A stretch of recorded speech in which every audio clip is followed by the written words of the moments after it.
difícil não é viver, é conviver, mas é necessário. O homem tem que progredir e isolado, isso não é possível. Por não dispor de todas as faculdades, nós precisamos nos relacionar. No isolamento, o homem se enfraquece. Vamos refletir sobre isso e muito mais no estudo de hoje da Lei de Sociedade das Leis Morais. Eu sou Priscila Paiva e esse é o Estúdio Kardec. Vamos começar? Boa noite, Nando. Seja bem-vindo, primeiríssimo, que estava aí ansioso pela continuação aí dos nossos estudos. Como você tá, Nando? Conta pra mim. Como é que você tá convivendo aí em sociedade? Hoje nós vamos estudar a Lei de Sociedade. Eu levei um susto, gente, que eu abri aqui, estava na Lei do Progresso, que é a próxima, porque eu estava estudando antes, né, dando aquela revisada. Então vamos lá, enquanto o pessoal não entra, vou revisar aqui. Nós estamos estudando as Leis Morais do Livro dos Espíritos. Para quem ainda não conhece, o Livro dos Espíritos, primeira obra, né, da codificação, aquela que dá início, lançamento ao Espiritismo, é um livro de perguntas e respostas. Eu vou fazendo aqui a leitura comentada, quem tiver o livro, abra aí na questão 766 da Lei de Sociedade. Vamos refletir sobre a necessidade da vida social, vida de isolamento, voto de silêncio e laços de família. Essa lei tem aqui no meu livro, na minha edição, 3 páginas, é bem rapidinho. A próxima Lei do Progresso é que é bem extensa, então a gente vai ter que dividir, igual eu fiz com a Lei de Destruição, para que a gente não precise ficar correndo ou pulando perguntas e respostas tão importantes e ricas, né, que os espíritos trazem para a gente, Kardec organizou, e são fundamentais e muito atuais para que a gente possa sentir, né, ver essa explicação e sentir um consolo também. Boa noite, Leandro. Nando, graças a Deus estamos na luta, tentando melhorar sempre. Gratidão pela oportunidade de hoje. Que isso, Nando? Eu que agradeço. Sua presença aqui, sei lá, quase um ano já. Então, eu quero trazer aqui 2 perguntas para vocês. Como é que vocês estão convivendo em sociedade? Já perguntei para o Nando. Como é que está sendo aí para vocês? Está tranquilo? Ou vocês estão com vontade de correr para as montanhas? Boa noite, Vanessa. Se você for ficar na live, me responda. Você está bem convivendo em sociedade ou está com vontade de correr para as montanhas? Ter ido para uma região mais afastada te ajudou nessa luta? Mas o que é isso aqui? Meu Deus. Ah, tá. Achei que fosse sujeira na tela do celular. Ai, Jesus. Vamos lá. Nós vamos estudar na 766... A vida social está na natureza? Kardec pergunta. E eles dizem o seguinte: certamente Deus fez o homem para viver em sociedade. Não lhe deu inutilmente a palavra e todas as outras faculdades necessárias à vida. Não é essa a entonação. Eu já li essa pergunta e resposta umas 3 vezes, assim, de ontem para hoje, e toda vez que eu leio, eu erro. Certamente a vida social está na natureza. Deus fez o homem para viver em sociedade. Não lhe deu inutilmente a palavra e todas as outras faculdades necessárias à vida de relação. Ou seja, a palavra, né, gente? Eu que sou uma pessoa da comunicação, imagina eu vivendo isolada. Gente, que dificuldade. A pessoa precisa se comunicar, precisa ouvir, precisa falar. Então a gente tem essa necessidade, ela está na natureza, a necessidade de ter uma vida social. É claro que existem pessoas que têm mais necessidade de estar, né, em contato com outras pessoas e outras menos. As pessoas mais extrovertidas, introvertidas, enfim, cada um, né? Cada pessoa gosta e se sente bem se relacionando, convivendo de formas, né, diferentes e por aí vai. Mas aqui estamos falando da troca, né? Daquele extremo, se isolar num canto, como eu brinquei, né? Vontade de correr para as montanhas, ficar lá isolado num lugar, ou estar convivendo, seja mesmo numa cidade pequena, mas tem aquela relação, a família, né, o trabalho, um ambiente, né, religioso talvez, enfim, um grupo. Vamos pensar aí dessa maneira, grupos. Na 767, Kardec pergunta: é contrário à lei da natureza o isolamento, ou seja, o isolamento, que aqui ele usa essa palavra, absoluto? Esse extremo, cansei, gente, cansei daqui, eu vou procurar um lugar e vou me isolar completamente. Eu vou plantar minha comida eu vou viver só daquilo ali, eu não quero saber de mais ninguém. Isso é bom? Isso é necessário? Será que isso me ajuda a progredir? Será que eu me isolar não vai fazer com que eu não vou me estressar também? Mas será que eu melhorei? Será que eu desenvolvi a minha paciência? Será que eu desenvolvi virtudes, né? Eu estou sendo caridosa, eu estou tendo essa oportunidade? Aí de repente você, mas se afasta e ajuda de alguma maneira. Sim, pode ser, mas o contato, né? E a gente sentiu muito isso na pandemia. Essa diferença, que por mais que seja importante, muito bom, assim como hoje estamos aqui, né, usando a tecnologia, não poderíamos estar reunidos nesse momento fisicamente, mas não substitui. A gente sente a necessidade também do grupo. Eu acho que, se não todos, a maioria. Na 768, Kardec pergunta: procurando a sociedade, não fará o homem mais do que obedecer a um sentimento pessoal? Ou há nesse sentimento algum providencial objetivo de ordem mais geral? E eles respondem: o homem tem que progredir. E sozinho, isso não é possível, por não dispor de todas as faculdades. Falta-lhe o contato com os outros homens. No isolamento, ele se embrutece e estiola, ou seja, se enfraquece, ele murcha. Porque aquilo, por mais que eu possa ser uma pessoa inteligente, ter conhecimento, eu não tenho todo o conhecimento. Eu preciso aprender com o outro, tanto no intelectual quanto na moral. Eu preciso passar por situações que me desafiem. Será que eu aprendi realmente? Será que eu estou me tornando uma pessoa melhor? Estou passando... Como que a gente sabe? Através desses desafios, dessas situações que surgem na nossa vida. Vou trazer aqui um exemplo que pode ser comum a todos ou quase todos, né? Aqui estamos no estudo espírita, então se você frequenta uma casa espírita, você vai esperando, é claro, todo mundo vive, né, de uma maneira harmoniosa, é tudo muito lindo. Claro que não é. Quando você vai trabalhando, você vai vendo que por mais que a casa funcione bem, vai ter alguns probleminhas, porque somos humanos. Então temos os nossos humores, os nossos momentos difíceis, os pensamentos diversos, as diferenças inúmeras. Então, um quer o trabalho de um jeito, o outro quer de outro, enfim, né? Às vezes né, aquela coisa de não tá se dando muito bem, tá meio que implicando com o outro. Isso é normal. E aí, como eu sempre falo aqui nas lives, para quem quer entender um pouquinho desses bastidores aí do funcionamento sobre as influências, tem aquele livro Aconteceu na Casa Espírita, que vai trazer situações que a gente pode ter esse entendimento, né? Além da matéria, além do físico. Mas para quem já frequenta uma casa, percebe isso, que acontece sempre, né? Não tem como todo mundo se dar bem, todo mundo concordar com tudo. Vai ter ali alguma diferença. Mas isso é importante para o nosso crescimento, porque senão também a gente fica numa bolha. Ainda assim a gente pode ficar numa bolha, se a gente se dedicar. Eu pelo menos tenho esse pensamento. Se você falar, não, agora eu sou espírita, eu só vou na casa espírita, eu só ouço música espírita, só vou ver filme espírita, teatro espírita, só coisa espírita. E aí você vai se isolando, só saio com os meus amigos espíritas, né? Só frequento lugares espíritas, eventos espíritas. Gente, não, a gente tem que ser espírita em qualquer lugar. É claro que nós vamos evitar situações locais, pessoas, de repente, né? Vamos filtrar aí, né? Nossa vida vai mudar. Eu costumo falar isso. Coloca um filtro na sua vida. Você ter uma religião vai fazer com que você naturalmente, né, não quero estar ali e tal. Mas não você se isolar. Eu não vou falar com aquele amigo porque ele ainda faz certas coisas que eu não gosto. Não, né? Ou então eu não vou no aniversário porque de repente lá vai ter isso, isso, isso. A gente tem que estar sempre levando, né? Tendo um bom senso, levando ao crivo da razão. Porque até onde, né? Tem coisas que excedem esse limite. Mas outras, às vezes, é ser muito moralista, né? Eu não vou naquilo ali de jeito nenhum, eu não posso fazer isso porque agora eu sou espírita. Né? Qual é a nossa postura? Buscar um equilíbrio, né? De fazer coisas. Estamos aí vivendo, né?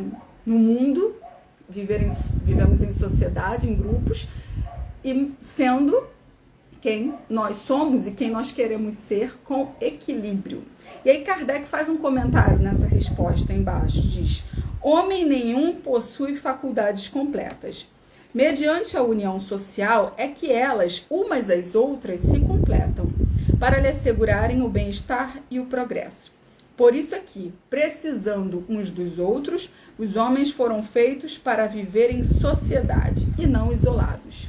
E aí a gente vai para essa vida de isolamento, volta de silêncio, que é a 769, onde ele pergunta: concebe-se como princípio geral a vida social esteja na natureza. Mas uma vez que também todos os gostos estão, as pessoas são diferentes, cada uma tem um gosto, por que é condenável, né, esse isolamento absoluto? Por que eu não tenho direito? Se eu quiser, por que eu não posso ir lá para as montanhas e me isolar e eu não quero mais saber dessas pessoas? Não gosto dessas pessoas. Desde que cause satisfação ao homem. Aí ele diz aqui: nem tudo que a gente gosta, existe gosto para tudo, existe, né? Cada um tem o seu jeito de viver. Mas nem tudo que a gente gosta, nem tudo que a gente faz é certo, né? Então, eles dizem satisfação egoísta.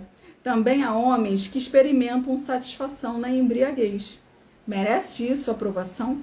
Ou seja, né? Tem pessoas que têm estilos de vida completamente diferentes, que buscam e encontram prazer em coisas diferentes, e aí? Tá certo?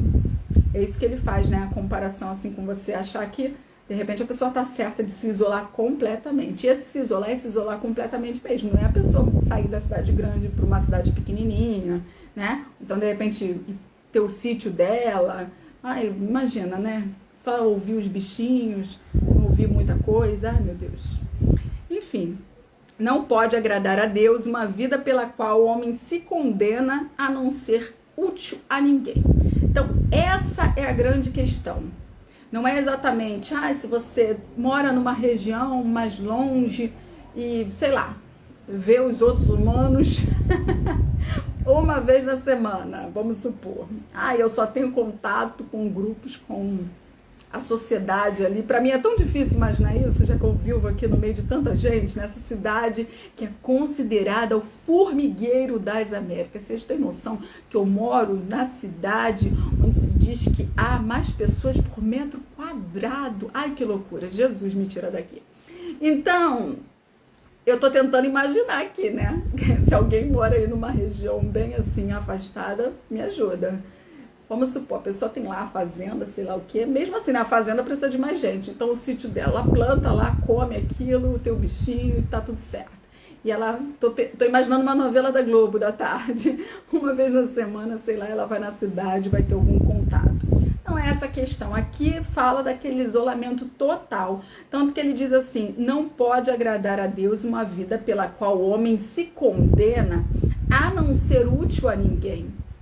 Então, é de alguma maneira você se isolar e talvez até nessa de que eu vou ali comprar o meu alimento, fazer alguma coisa, você ter o mínimo de contato, não se relacionar, não criar conexão, não ter vínculo com ninguém. Eu acho que essa é a grande questão. Talvez nem tanto você se isolar fisicamente, você pode até acabar fazendo isso, porque a gente tem que dar uma adaptada. Eu acho interessante a gente buscar meios diferentes de refletir, porque às vezes, isso aqui eu não tô isolada, né? Tô aqui no meio de tanta gente, mas às vezes a gente tá no meio de tanta gente e a gente não tá com ninguém. A gente não tá prestando atenção no que o outro fala e a gente tá nem aí. Às vezes tá ou viajando ou tá com a cara no celular. Quem nunca, né? Ou então, enfim, a pessoa não se conecta com outras pessoas, só pensa em si, que aqui o que se está falando é de egoísmo. Então, você pode viver numa família, num grupo, num trabalho, se é só você, eu vou fazer o meu, eu não quero saber do outro. Então, às vezes, não é nem sobre se isolar fisicamente, mas você se isolar nesse sentido. E aí, se vocês estão concordando, digam que sim, se estão discordando, tragam também outro ponto, que eu tô imaginando aqui, já tá vindo para mim dessa maneira. Às vezes, você vou pensar só em mim, por mais que haja outras pessoas por perto, né? Esse se isolar também nesse sentido.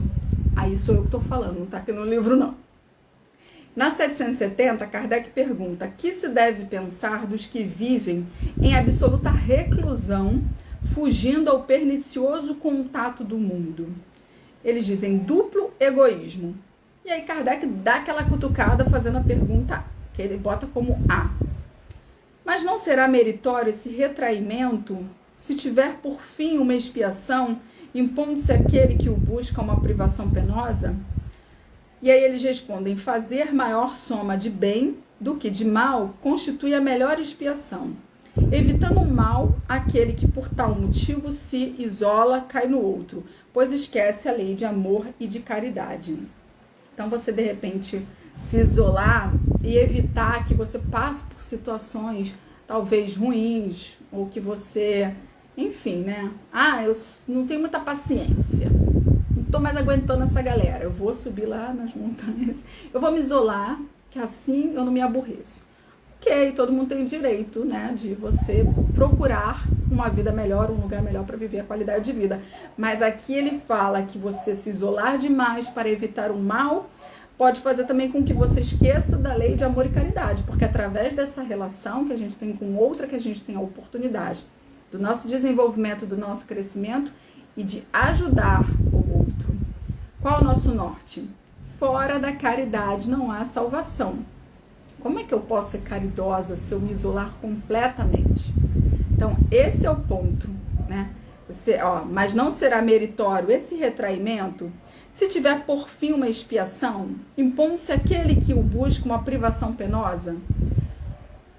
Por exemplo, eu sou uma pessoa muito ruim, não consigo conviver.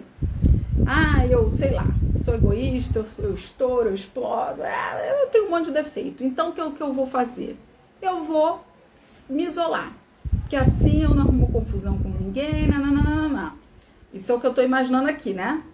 Não será meritório esse retraimento. Se tiver por fim uma expiação, eu vou me punir. Eu não sou uma boa pessoa, então eu vou me punir e eu vou me isolar, impondo-se aquele que o busca uma privação penosa. Eu vou me privar desse contato. Mas aí eles dizem: fazer maior soma de bem do que de mal constitui a melhor expiação, evitando um mal aquele que por tal motivo se isola, cai no outro, porque ele esquece a lei de amor e caridade. Então, nesse sentido, se você se isolar demais, achando até que esse é culpado, né, de algo, eu não dou certo convivendo com ninguém, enfim, minhas relações não dão certo em nenhum nível, então eu vou me isolar. Mas aí você deixa de fazer essa transformação. Até porque, dizem por aí os especialistas, que através das nossas relações nós vamos encontrando coisas que nós devemos trabalhar em nós, seja ali o nosso espelho, reflexo de coisas que nós negamos, que nós não enxergamos, seja também a gente se fortalecer, a gente saber, né, virar aquela, no caso das mulheres, dona de mim, né, a gente se fortalecer, se valorizar, porque primeiro a gente precisa cuidar da gente, para depois cuidar do outro. Então, às vezes tem aí tanta coisa que a gente precisa resolver na nossa mente, né? A gente às vezes valoriza mais o outro, a gente faz mais pelo outro, e aí, isso eu tô falando aqui algumas coisas, mas tem a coisa por aí que a gente precisa resolver, cada um com as suas coisas. Então, essas oportunidades que vão surgindo, situações na nossa vida, desafios, vão fazendo com que a gente vá se burilando e vai se transformando. Nós reencarnamos para isso. Ninguém reencarnou só para ficar aqui vendo Netflix, só para ficar de papo. A gente precisa se transformar. Como eu sempre falo, a gente não pode querer achar que tá tudo bem, a gente nasceu desse jeito e lá na frente, porque a gente não quer desencarnar agora, né? Então lá na frente a gente vai desencarnar do mesmo jeitinho que a gente tá agora. Deus me livre, né? A gente perder essa oportunidade. O ideal é que a gente busque sempre, tá sempre revendo aí o que a gente precisa melhorar. Porque se não tivesse nada para melhorar, a gente não tava aqui, né? Principalmente nesse momento aqui. E aí vamos combinar, né? Lei de sociedade, lei importantíssima. E nós estamos passando por um momento tão difícil, onde conviver tem sido cada vez mais difícil. Eu abri até aqui, para quem não estava no início da live, falando: difícil não é viver, difícil é conviver. É claro que viver tem as suas dificuldades, mas geralmente é através dessa convivência, né? Muitas vezes forçosa, porque se não for forçosa, você mete o pé. Mas ali, né, aquela pessoa do trabalho, aquele vizinho, aquela pessoa, de repente, da sua casa, aquilo que você não consegue resolver no momento, mas você também não pode transformar o outro, é um convite para a sua transformação, seja no desenvolvimento da paciência, da caridade, né, de diminuir o seu egoísmo, o seu orgulho, tentar se livrar um pouco dele, praticar aí o perdão. Então, essas oportunidades, elas surgem pra gente através do contato com o outro.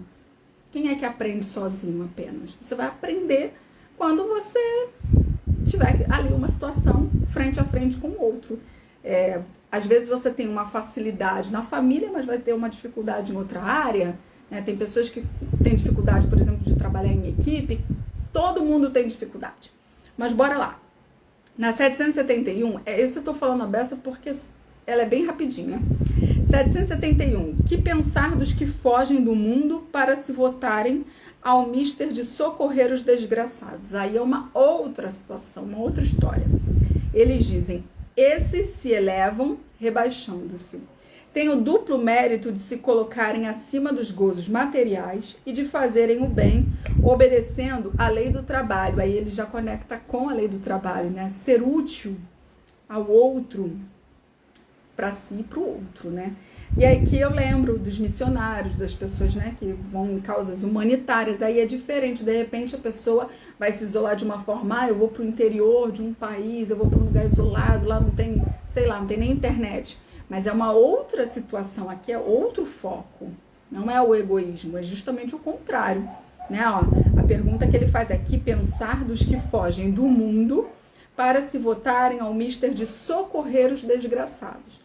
E é por isso que ele diz, né? Eles dizem que tem o duplo mérito, porque se colocam acima dos gozos materiais, por mais que a gente tenha uma vida um pouquinho mais apertada, não tenha muito luxo, a gente vivendo, geralmente, nem todo mundo, sabemos que é claro, né? Nas cidades também tem muitas pessoas passando sufoco com necessidade, mas eu digo assim, de uma maneira geral, a gente tem ali o básico, pelo menos, né? De um conforto, vamos supor, um ventilador, né? Em algumas regiões não se tem nada. Então, nesse sentido que eu entendo aqui, né? De você se colocar acima dos gozos materiais, de algumas facilidades, alguns confortos, né? Não precisa nem ser um luxo, para de repente estar num lugar que tem um monte de mosquito, que tá muito calor, né? Que não tem às vezes nem muitas condições de higiene. Mas bora lá. Ele dá aquela cutucada fazendo a e dos que buscam no retiro a tranquilidade que certos trabalhos reclamam. Porque aí também tem esse ponto, né?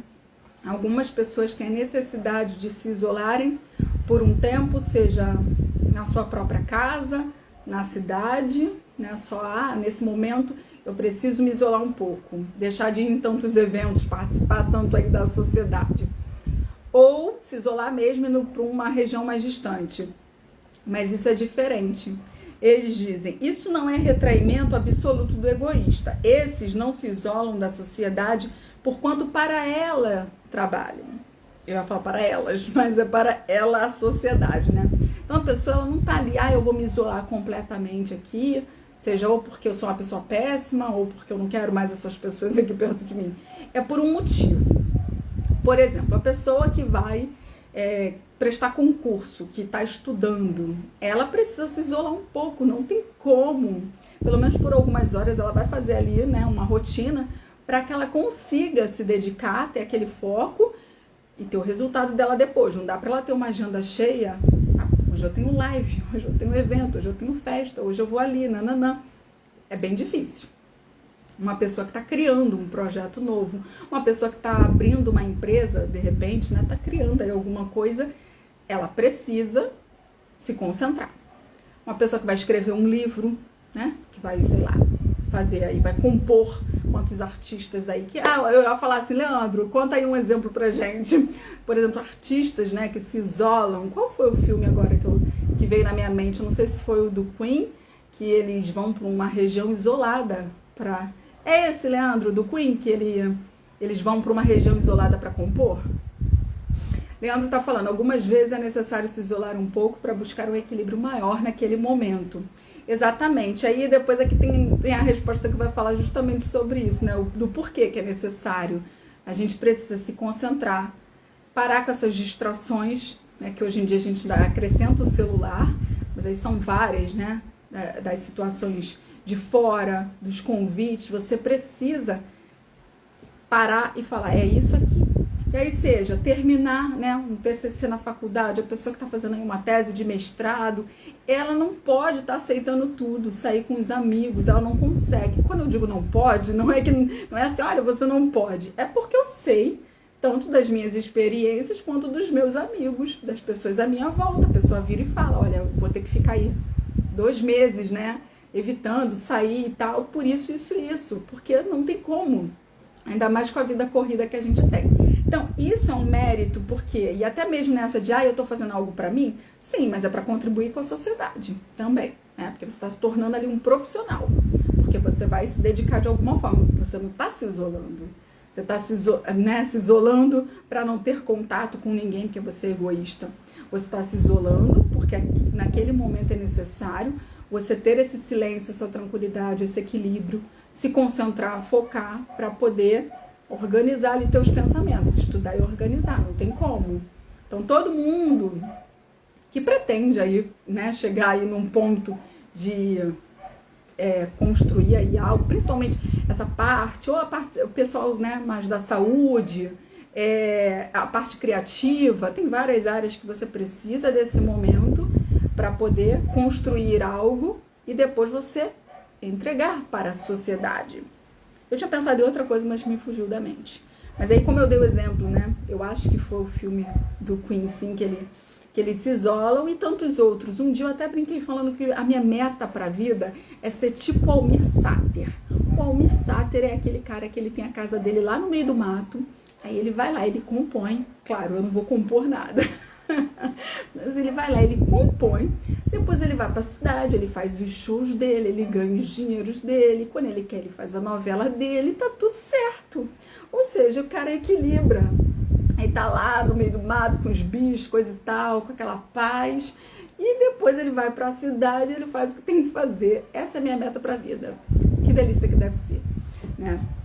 Então, voltando aqui, né? 772. Que pensar do voto de silêncio, que aí entra nisso, prescrito por algumas seitas desde a mais remota antiguidade.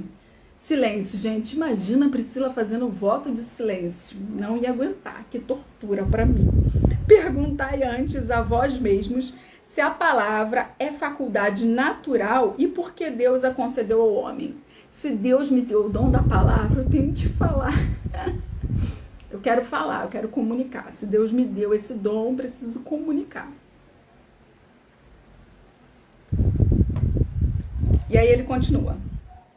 Deus condena o abuso e não o uso das faculdades que lhe outorgou. Ou seja, não é para você ir no extremo, fazer um voto de silêncio. Eu não vou falar por um dia, sei lá quantos dias. Você não pode abusar desse dom. Principalmente aqueles que sabem que tem um dom.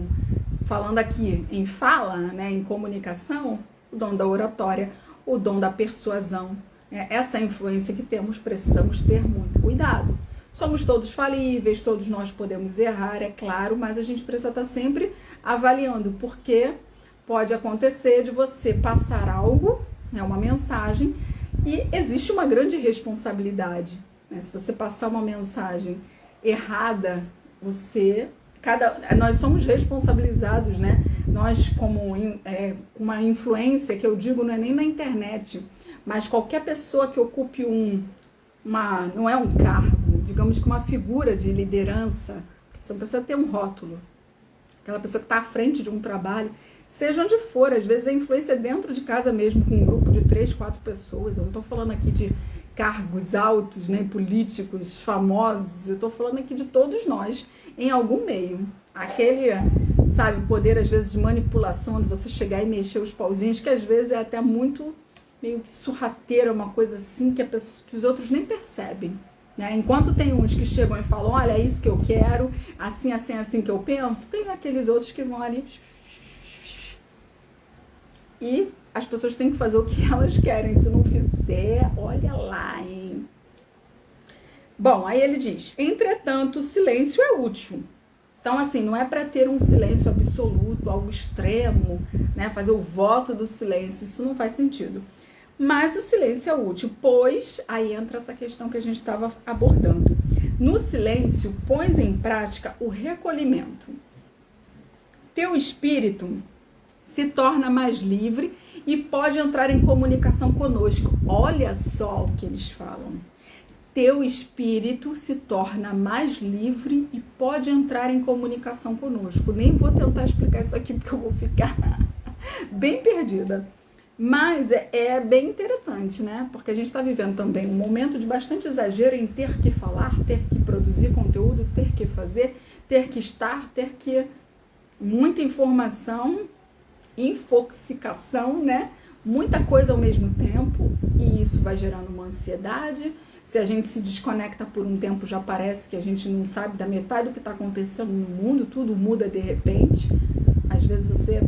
É claro, a gente precisa se informar até mesmo, vamos supor, eu vou sair. Será que vai chover hoje? Será que vai cair um temporal? Vai desabar aqui no Rio de Janeiro? Precisa ir lá, no clima-tempo, dar aquela olhada.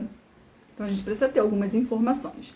Mas a gente acaba absorvendo coisas em excesso e gera essa ansiedade. E aqui ele fala que esse recolhimento, ou seja, diminuir o barulho, as distrações, tanta informação, é necessário, é interessante. E o nosso espírito se torna mais livre, aqui nas palavras dos espíritos, né?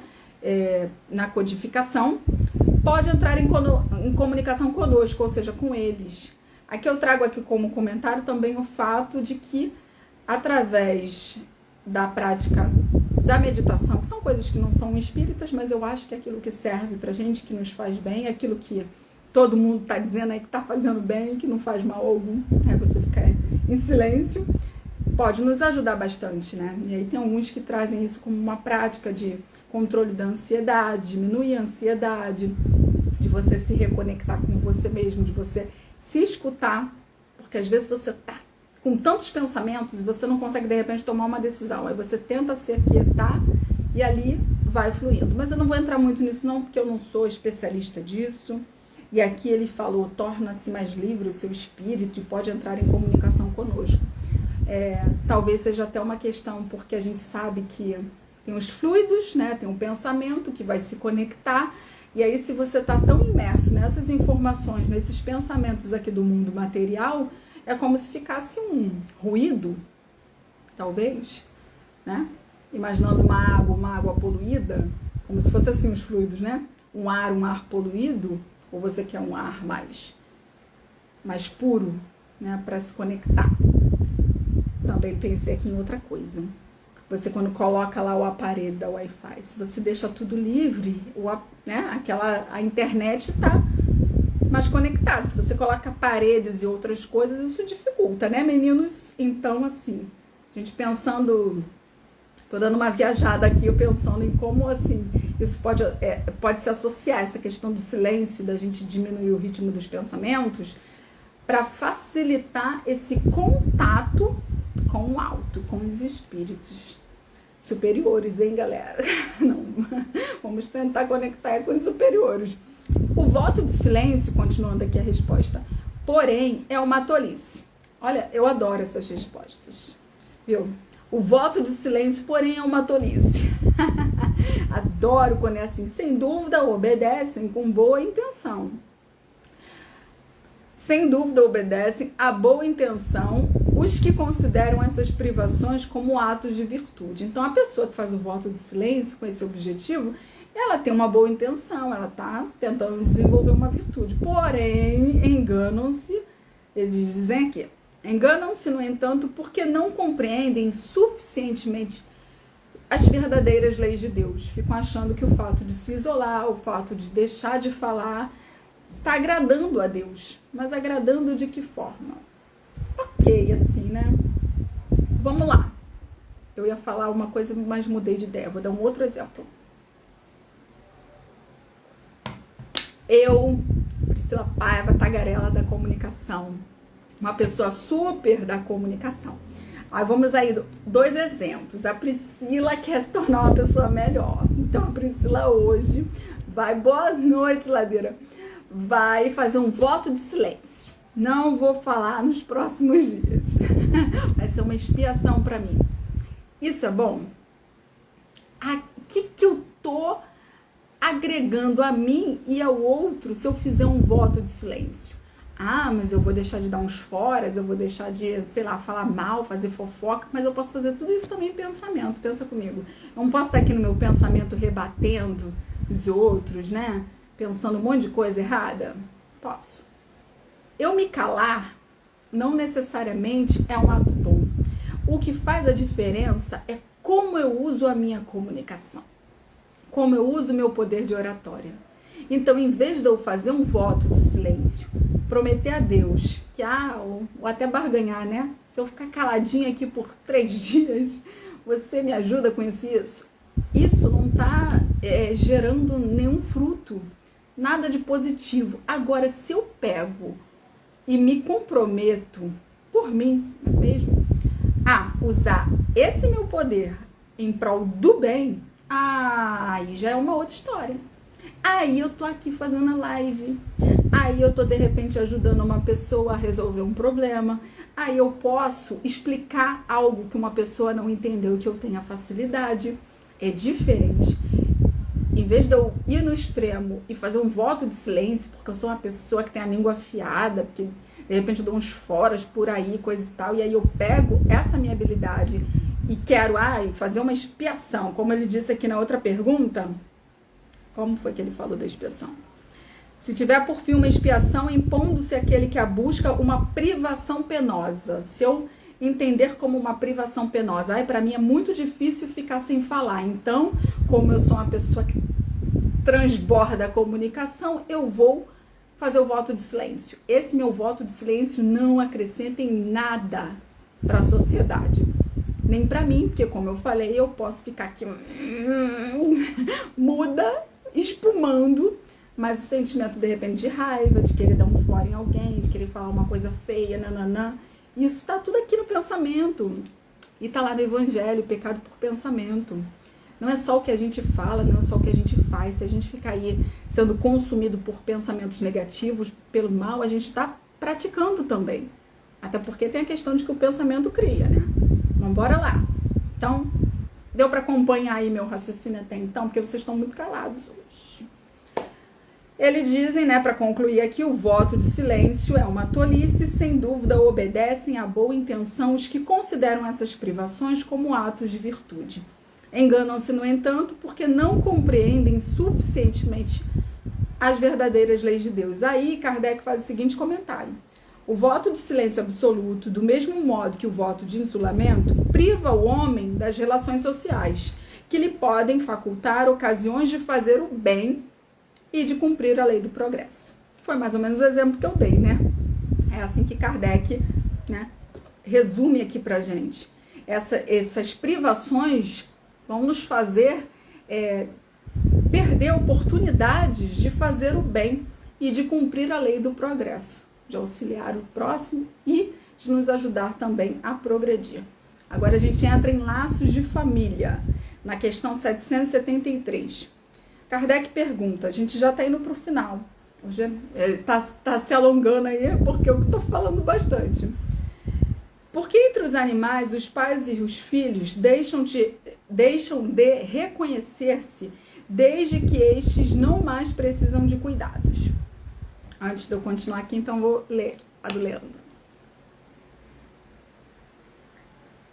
O Leandro está falando que o exercício, a prática ajuda a se aprimorar para ir mudando e se corrigindo. Também tem isso, né? Às vezes a gente até quer mudar, mas a gente está tão habituado, tem aqueles comportamentos já enraizados que a gente tem uma dificuldade, então só praticando mesmo para a gente poder ir se corrigindo. Você tenta uma vez e aí você não consegue muito bem, aí tenta de novo só praticando. Se a gente também entrar naquela de que não vamos mudar porque não conseguimos, porque é muito difícil, é claro, cada um sabe dos seus limites. Eu tô falando aqui de uma maneira geral, mas cada um sabe onde que aperta, né? Mas alguma coisinha a gente consegue mudar nessa encarnação. E aí, continuando aqui em Laços de Família, nome de novela, né? Porque entre os animais, os pais e os filhos deixam de reconhecer-se desde que estes não mais precisam de cuidados. Aí eles respondem o seguinte: os animais vivem vida material e não vida moral. A ternura da mãe pelos filhos tem por princípio o instinto de conservação dos seres que ela deu à luz. Logo que esses seres podem cuidar de si mesmos, está com a sua tarefa concluída. Então, o animalzinho lá, a mamãe animal, ela já cuidou, o filho sabe seguir a vida dele, tchau. Nada mais lhe exige a natureza, já cumpriu sua tarefa. Por isso é que os abandona, a fim de se ocupar com os recém-vindos, até porque dependendo do animal, né, tem animal que vai tendo filhote atrás de filhote. Bom, tem muito tempo que eu não tenho animais assim, mas eu fiz aqui um exercício, e aí eu lembrei de quando eu tinha galinha, e aí a galinha, ela vai lá, ela bota o ovo, ela choca o ovo, ela te ataca se você quiser pegar o ovo. Ela, depois nascem os pintinhos e eles ficam lá, né? Ela vai cuidando e tem os pintinhos que vão tudo atrás dela. Então tem aquela família bonita, mas em pouco tempo, não, aí você tenta pegar o pintinho, a galinha também te ataca. Mas em pouco tempo, que agora eu não lembro quanto tempo, mas é bem rápido, né? Aqueles pintinhos, eles vão crescendo e aí, vamos supor, aí tem o que vai virar a galinha, o galo, enfim, né? E aí parece que eles já esquecem completamente quem era quem e vira tudo uma coisa só, né? Volta tudo, enfim. Então a gente não pode se comparar, né? Comparar a vida do homem à vida do animal, nesse sentido aqui, porque eles deixam claro, os animais, eles não têm prova, eles não têm expiação, eles não precisam estar se relacionando, embora hajam ali, né? Aí vai depender de cada animal, que tem aqueles que vivem juntos, aqueles que vivem... Nossa, no outro dia eu vi, acho que foi no Globo Repórter, um animal aí que eu nem sei o nome. Eram tantos, alguém aqui viu? Eram tantos, acho que centenas que atravessavam uma região, e eu não lembro o nome do animal, eu não lembro o nome da região, eu não lembro o nome de nada. Mas assim, poxa vida, ai gente, mas também eu ia anotar pra quê, né? Mas eu achei muito interessante aquela imagem do alto, todos aqueles bichos atravessando ali. Eu lembro que elas falavam que alguns, acho que ficavam pelo caminho, não conseguiam, enfim. Mas então eu tô querendo dizer assim, que tem animais que andam, né, em pequenos grupos, outros em grupos maiores, outros ainda, né, nesses com centenas, sei lá. Enfim, cada animal aí vai ter a sua natureza, a sua vida. Mas a gente não pode se comparar. Porque aqui o que tá querendo dizer é que a gente não pode falar assim, ah, mas o animal, a mãe deixa o bicho, o filhote, depois de um tempo, então não tem problema. Pai e mãe também não tem que estar nem aí pro filho depois que ele vira adulto. Não é assim. O Leandro tá falando similar à lógica dos exercícios usados na escola. Eu já não sei mais do que é. Já me perdi aqui. Mas vamos lá. Então a gente sabe que no lar a gente encontra, né, essa primeira escola. Quando a gente vai estudando a codificação espírita, a gente tem esse entendimento que o nosso lar é onde a gente vai começar, né? Tanto vai ter ali esse acolhimento, os pais precisam ensinar, tem a responsabilidade de ensinar seus filhos, os filhos de aprender com os pais, de respeitar, tem os relacionamentos entre pais e filhos, irmãos, enfim, primos, né? Ampliando aí essa visão. Mas a gente sabe ali que no lar, nessa convivência familiar, é a nossa primeira escola, e nós teremos várias escolas aí ao longo da vida, porque em todos os núcleos que a gente for percorrendo, né, seja o trabalho, a instituição religiosa, tudo a gente vai encontrando ali almas afins, almas, né, que não são tão afins, afetos e desafetos, pessoas que vão nos ajudar, pessoas que vão trazer algumas dificuldades, desafios para as nossas vidas, tudo sendo aprendizado, por isso que eu falo em escola. E na família também não é diferente, temos os afetos, os desafetos, ali algumas diversidades, nem toda, não é, né, as famílias não são iguais, né? Cada uma no seu formato, cada uma com as suas dificuldades. E então, assim, aqui a gente está estudando a lei de sociedade. A sociedade, né, esse grupão aí que a gente vive, a gente precisa conviver. Estamos vivendo justamente um momento em que a gente precisa aprender a ouvir o outro, a aceitar que o outro pensa diferente, o que não é nada fácil. Mesmo que a gente não compreenda, a gente precisa para poder chegar em um consenso, né, num ponto aí em comum, encontrar um equilíbrio para seguir com a nossa vida e evoluir enquanto sociedade, assim como humanidade. Mas aí dentro desta lei de sociedade, ele vai finalizar com esse núcleo familiar, né? Os laços de família. Se os laços que nós temos nos nossos grupos, na nossa casa espírita, no nosso trabalho, no nosso país, nós, o povo brasileiro, precisamos estar unidos. Imagina os laços de família, né? Então Kardec pergunta: há pessoas que, do fato de os animais, ao cabo de certo tempo, abandonarem suas crias, deduzem não serem os laços de família entre os homens mais do que resultado dos costumes sociais e não efeito de uma lei da natureza. Imaginam que a sociedade é que impôs as coisas dessa maneira e não que seja uma lei da natureza. Aí ele pergunta: que devemos pensar a esse respeito? Os espíritos respondem: diverso dos animais é o destino do homem. Por que então querem identificá-lo como estes? Há no homem alguma coisa a mais além das necessidades físicas. Porque na resposta anterior eles falam, né? Os animais vivem vida material e não moral.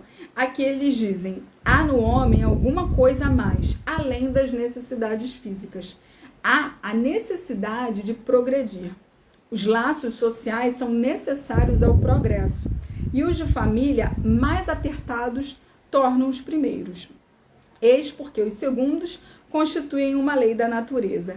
Quis Deus que, por essa forma, os homens aprendessem a amar-se como irmãos. Aí Kardec também pergunta aqui para finalizar: qual seria para a sociedade o resultado do relaxamento dos laços de família? Eles dizem: uma recrudescência do egoísmo. O que quer dizer o quê? Que se tornaria ainda mais intenso. Nós sabemos que o egoísmo é um grande mal, né? Eles trazem pra gente o mal da sociedade, a gente está vivendo isso. Eu converso com várias pessoas que falam, né, como as pessoas estão egoístas. Talvez não, todos nós temos o nosso lado egoísta, mas a gente acaba se chocando também com esse aumento do individualismo, das pessoas pensarem muito em si. Enfim, aí é papo para talvez até uma outra live, uma live de egoísmo, né? Mas aí ele finaliza com isso, né? Se tivesse esse relaxamento dos laços de família, haveria um egoísmo, o egoísmo se tornaria ainda mais intenso, que aí ele usa essa palavra, recrudescência. Se tornaria ainda mais difícil. Já é difícil viver em sociedade. Boa noite, Rainer. Ó, falei agora teu nome certo, hein? Mas você chegou no final da live. Já acabou a live. Então é isso, gente. É difícil. É muito difícil, né? A gente tem, eu acho que tido esse grande desafio, essa grande prova aí nos últimos anos principalmente. Sabemos que não é fácil conviver com o diferente, com quem pensa muito diferente. Mas é um desafio e é necessário, né, a gente tentar entender qual é o ponto, né, de divergência ali, mas também tem sempre algo em comum. Todo mundo está querendo o quê? Algo bem, né? Você para pensar, todo mundo em tese quer um mundo melhor, todo mundo quer a paz, todo mundo quer o bem, todo mundo, enfim, né? Ninguém está querendo destruir aparentemente nada, mas de que maneira a gente consegue isso?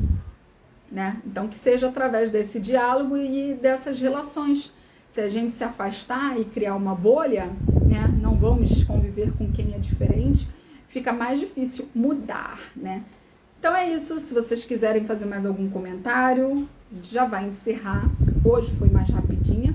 Como eu falei, essa lei de sociedade tem menos perguntas, né? Uma bem curtinha, acho que não chega nem a 4 páginas, E nós vamos depois estudar a lei do progresso, que já é a live que eu estou sempre falando, live é lei, estou sempre falando, né? Estamos todos submetidos à lei do progresso, ninguém vai ficar esperando a gente querer progredir, não. É sacolejo, taquarada, é chacoalhão, é tudo para a gente poder progredir. E essa lei, olha, tem muita coisa. Estado da natureza, marcha do progresso, povos degenerados, até comentário de Kardec de 1,5 página, pensa nisso. Kardec faz uns comentáriozinhos assim, né? Essa aqui tem uma página e meia só de comentário de Kardec para uma questão, fora para as outras. Então vai ser necessário dividir, vai falar de civilização, progresso da legislação humana e influência do espiritismo no progresso, entenda? Então, como tudo, né? Mas aqui, tudo é importante. Mas em algumas eu cheguei a pular uma ou outra questão para a gente concluir em um dia, né? Em um domingo. Mas a lei do progresso, assim como a lei de destruição, não tem como fazer num dia só. Provavelmente na semana que vem, mas eu confirmo, tá? Antes eu vou conseguir mesmo. Boa noite, Roberto. Rainer falando, mais 2 horas de live, por favor. E aí eu nem tenho voz, né, pra isso. Só se eu fosse emendar, porque essa lei já acabou. Mas muito obrigada por você ter vindo, pelo menos agora aqui no finalzinho. Obrigada a todos pela participação. Leandro, cadê o Nando? Nando sumiu hoje, ficou calado. E Rainer, que chegou aí por último. Não sei se tem mais alguém. Gente, eu agradeço a presença, a participação de vocês, sempre, mesmo comigo sumindo aí. Mas vocês sabem, né? São muitas tarefas, o Centro Espírita voltando aí pro presencial com tudo.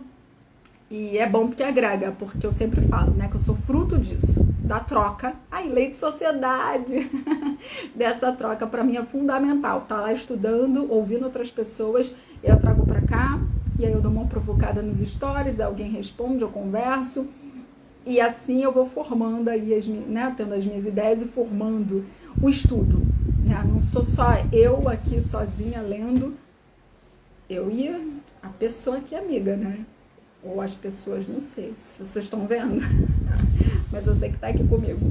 Só quis dizer assim, não sei se é uma, duas, se tem uma galera. Hoje é dia, galera da Pri. Enfim, vamos lá, gente. Eu não sei o que é, coitados, esses espíritos que pegaram essa missão de me acompanhar, né? Mas boa noite, fiquem com Deus, uma boa semana. Muitas bênçãos.